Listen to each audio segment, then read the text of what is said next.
So there's been a lot of rumors and speculation over the past few weeks that Canelo Alvarez could take on Terence Crawford in his final fight under his PBC contract. He's got 2 fights left on his deal currently. But in a recent interview with Box Azteca, Canelo dismissed the possibility of fighting Crawford. When they asked him directly, he said no. When they said that, well, you can make a lot of money from it, he said, yes, but they're going to criticize me. And that's it. They love it. They criticize me because I fought Charlo, who gained weight, who is bigger than me, because I'm a smaller fighter for these weights, and because he gained weight. But they didn't criticize him when I went up in weight. He went on to say, so if you imagine Crawford as a welterweight, 168 pounds, I have everything to lose and nothing to gain. Because if I win, they say, oh, he was too small and everything. All right, those are the words of Canelo Alvarez, seemingly dismissing the Terence Crawford fight. But oftentimes in boxing, fighters will say one thing and then do something else entirely. Canelo doesn't necessarily have a history of that. When he was avoiding Gennady Golovkin, I don't remember him constantly saying, oh yeah, I'm going to fight Golovkin, and they're not doing it. He tends to be a relatively straight shooter, as far as I remember. He's had a very long career, so many big fights. I suspect Canelo probably will be true to his word in this instance. I could be wrong, and if I am wrong, I'll certainly criticize him for it. And so there's a lot of speculation about who he's going to fight in his second PBC contracted bout. People are saying it's going to be Jermall Charlo. I'd be massively disappointed if it was Jermall Charlo. In fact, I might even be more disappointed by Canelo fighting Jermall Charlo than Canelo fighting Terence Crawford. And the reason I say disappointed is because he's supposed to fulfill his mandatory obligation at 168 pounds. And that is to fight David Benavidez, who's been WBC mandatory for ages now. This is getting ridiculous. I don't want to hear any of the excuses that Canelo Alvarez is making. And I really have to scratch my head when I hear some boxing fans, some pundits, some fighters and ex-fighters come out with stuff like, Canelo has earned the right to fight whoever he wants. What on earth are you talking about? There are rules with regards to sanctioning bodies for a reason. You know, you don't all of a sudden just fight a bunch of people and then you can do what you want. You can ignore mandatories. It makes a mockery of the mandatory system then. Ridiculous. If it's too hot for you in the kitchen, get out the kitchen. Yeah, if being undisputed champion is too much of a hassle for Canelo, give up the belt. Simple. This idea that because of all the stuff you've done in the past, you should not have any of the rules apply to you. Absurd as far as I'm concerned. No. Yeah, we don't condone cherry picking. I don't care how long a fighter has been at the top, how many challenges he's taken in the past. If you can no longer defend your throne by facing your mandatories, then you need to come up out of that throne. Simple. Yes, it's cutthroat in boxing, as it should be. You need to let the next guy who wants to fight for the title, who's earned his spot, get his opportunity to see if he can become the king.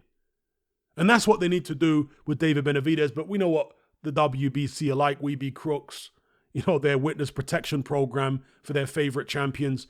Anyway, that is what that is. So the reason I'd be more disappointed with Canelo against Jermall Charlo rather than Canelo versus Terence Crawford is because despite the fact that Terence Crawford is a much smaller fighter, he's more proven on the big stage than Jermall Charlo. It's more of a historical fight. Canelo's just beaten Jermall's brother comfortably.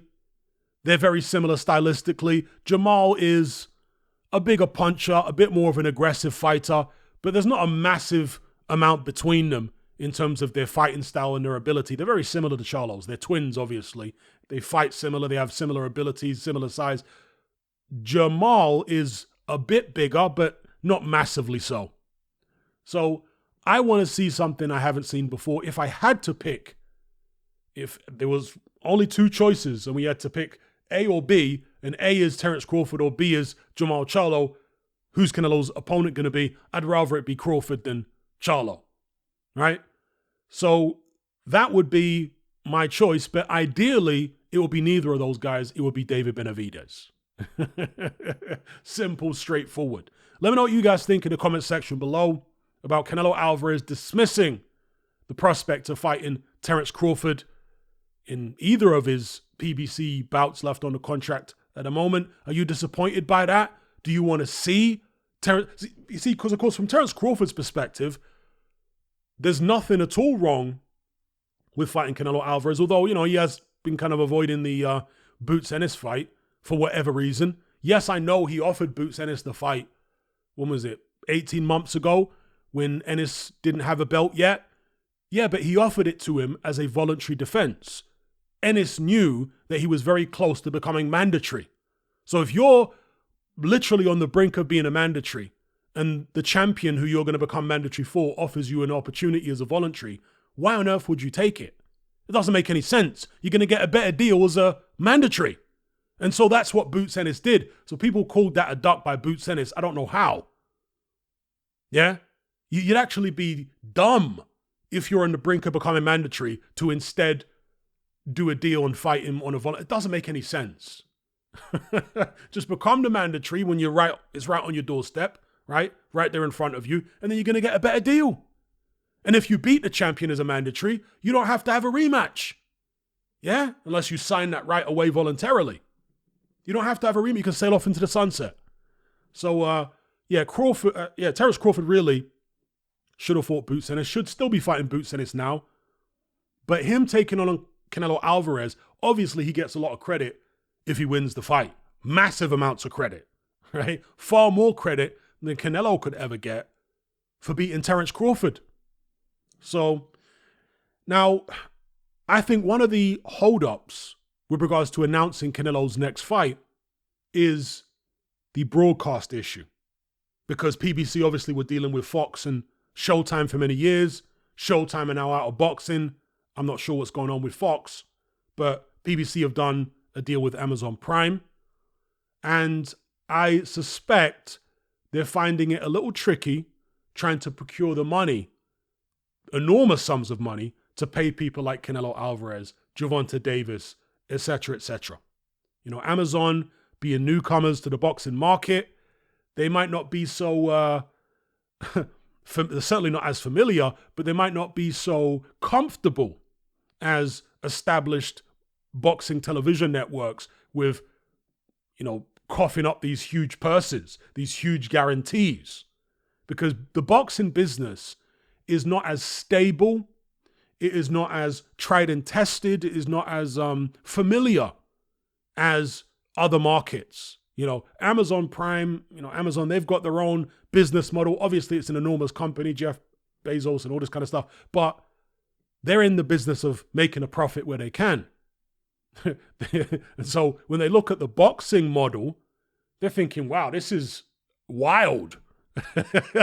What you guys are doing here. There's so much speculation involved in a boxing business model.